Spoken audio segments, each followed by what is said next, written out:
తన కొడుకు తల నరికి తర్వాత ఏంటి విషయం తెలిసి తన కొడుకే అని తనకి తెలిసి దారేపో ఏనుగు తల నరికేసి ఏనుగు తల పెట్టేసి ఏనుగు తల పెట్టి మనిషి మీద పెట్టే శక్తి ఉన్నప్పుడు తన కొడుకు తలే పెట్టచ్చు కదా, మళ్ళీ ఏనుగు తల ఎందుకు?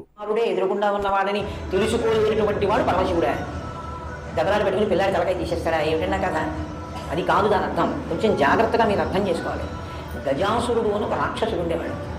గజాసురుడు అన్న రాక్షసుడు లోకాలన్నిటినీ బాధ పెడుతున్నాడు.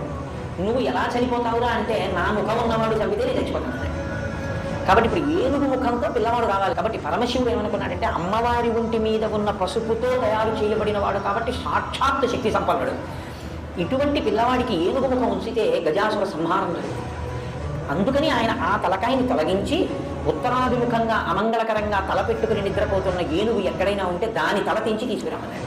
అది కైలాస పర్వత సానువుల్లో పడుతుంది ఒక ఏనుగలాగా.